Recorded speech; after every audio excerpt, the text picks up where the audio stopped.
சென்னை சுக்கா chicken செய்து பார்ப்போமா? இதுக்கு சிக்கனோட லெக் பீஸ் தேவைங்க. பொதுவாக ஃபாஸ்ட் ஃபுட்டு ஹோட்டலில் இந்த மாதிரி இடங்களில் நம்ம சிக்கன் ஆர்டர் பண்ணும்போது ஜூஸியாக இருக்கும். நாம் வீட்டில் செய்தால் ஏன் அதை மாதிரி வர்றதில்லைன்னு ஒரு விடையே தெரியாத கேள்வி உங்களில் பல பேருக்கு இருக்குங்க. அதோட ரகசியம் என்னன்னு இப்போ நான் உங்களுக்கு சொல்லட்டுமா? பொதுவாக ஹோட்டல்ஸில் மிளகாய் பொடி, உப்பு, இஞ்சி பூண்டு விழுது, கொத்தமல்லி இலை, கருவேப்பிலை இதெல்லாம் தண்ணீரில் போட்டு கலக்கி அதில் சிக்கன் பீஸையும் போட்டு குறைந்தபட்சம் 6 மணி நேரம் ஊற வைப்பாங்க. அப்போதாங்க அந்த மொரமொரப்பு, அந்த சாஃப்ட்னஸ்ஸு எல்லாமே கிடைக்குங்க. நீங்களும் அதே மாதிரி செய்தீங்கன்னா உங்களுக்கும் கிடைக்கும். ஆனால் உங்களில் சில பேருக்கு டைம் கிடைக்காது. 6 மணி நேரம் ஊற வைக்கணும்னு அது முடியாத காரியம் இல்லையா? அப்போ என்ன பண்ணுங்க, லேசாக வெதுவெதுப்பான தண்ணீரில் நான் ஏற்கனவே சொன்ன மாதிரி மசாலா பொருட்களையும் போட்டு கலக்கி குறைந்தபட்சம் 1லேருந்து 1.5 மணி நேரம் ஊற வச்சிங்கன்னா அதே சாஃப்டான சிக்கன் கிடைக்குங்க. ஆனால் வெந்நீரில் போடுறப்போ 2 மணி நேரத்துக்கு மேலே வச்சிடக்கூடாதுங்க.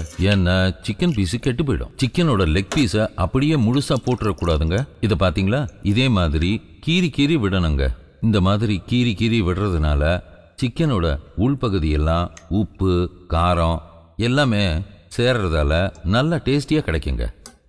இப்படி செய்யலைன்னா சிக்கனோட உட்பகுதியெல்லாம் அவ்வளவு சுவையாக இருக்காதுங்க. அதனால் இந்த மாதிரி நல்லா கீறி விட்டுட்டிங்கன்னா நல்ல சுவையாக வருங்க. இப்போது உங்கள் சந்தேகம்லாம் தீர்ந்துடுச்சுன்னு நினைக்கிறேன். சுக்கா சிக்கன் எப்படி செய்கிறதுன்னு பார்ப்போமா? தண்ணீர்லேருந்து எடுத்து தண்ணீர் நல்லா வடிய விட்டு தட்டில் அடுக்கி வச்சுருங்க. தண்ணியை நல்லா வடிய விடுங்க.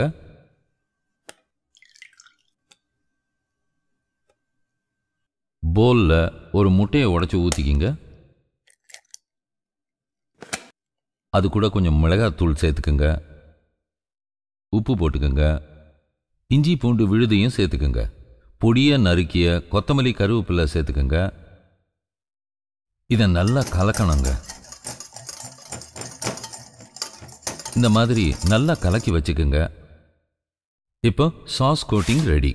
அடுத்தது பவுடர் கோட்டிங் செய்ய போகிறோம். இது மைதா மாவுங்க. இதில் பிரெட் க்ரம்ஸ், அதாங்க பிரெட்டு தூள் போட்டுக்கோங்க. உப்பையும் சேர்த்து நல்லா கிளறி விட்டுக்குங்க. நல்லா கிளறி விடணுங்க. அப்போ தான் பிரெட் க்ரம்ஸு, மைதா மாவு இதெல்லாம் நல்லா சேருங்க. அப்போ தான் நல்லா கிறிஸ்பியாக வரும். இப்போ பவுடர் கோட்டிங் பண்ணுறதுக்கு ரெடி. சிக்கன் லெக் பீஸ் எல்லாம் எடுத்து முதல்ல சாஸ் கோட்டிங்கில் நல்லா பெரட்டி எடுத்துக்கோங்க. அடுத்ததா பவுடர் கோட்டிங் பண்ணி வச்சுருக்கோம்ல, அதுலேயும் நல்லா பெரட்டி எடுத்துக்கோங்க. இதே மாதிரி எல்லா சிக்கன் லெக் பீசஸையும் பொரிக்கிறதுக்கு தயார் பண்ணி வச்சுக்கோங்க.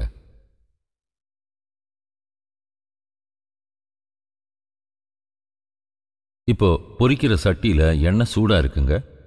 எண்ணெய் மீடியம் சூடாக தான் இருக்கணும். ஹை ஃப்ளேமில் வச்சு பொரிச்சிங்கன்னா சிக்கன் உள்பாகம்லாம் வேகிறதுக்கு முன்னாடி வெளியில் வெந்துடுங்க. அல்லது உள்ளெல்லாம் வேகிறதுக்குள்ள வெளியில் தீஞ்சு போயிடுங்க.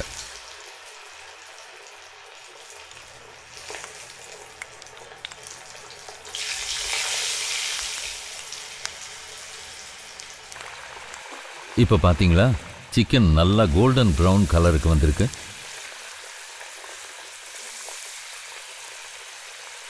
இந்த மாதிரி கூரான கத்தியை வச்சு, சின்ன கத்தியாக இருக்கணுங்க, அதை வச்சு லேசாக குத்தி விடுங்க.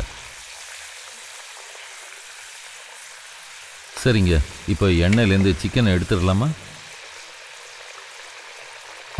மறந்துடாதீங்க, சிக்கன் எடுக்கும்போது ஹை ஃப்ளேமில் வச்சு எடுங்க. அப்போ தாங்க எண்ணெய் அதில் தங்காது. பார்த்தீங்களா, நல்லா வெந்திருக்குங்க. எவ்வளோ சாஃப்டாக இருக்குது பார்த்தீங்களா? இந்த மாதிரி சாஃப்டாக வர்றதில்லைன்னு தானே நீங்கள் கவலைப்பட்டீங்க. இப்போ சந்தோஷம் தானே? பாருங்கள் எவ்வளோ சாஃப்டாக வந்திருக்கு பாருங்கள். உள்ளேயும் வெளியிலையும் ஒரே கலராக இருக்குது பார்த்தீங்களா? மறந்துடாதீங்க, ஹை ஃப்ளேமில் வச்சு சிக்கன் எடுக்கணும். உங்கள் சுக்கா சிக்கன் இப்போ ரெடிங்க.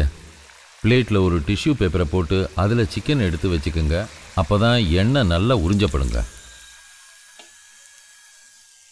இந்த சுக்காவை குழந்தைங்க பார்த்தாங்கன்னா பக்காவாக சாப்பிடுவாங்க, சாப்பிட்டுக்கிட்டே இருப்பாங்க.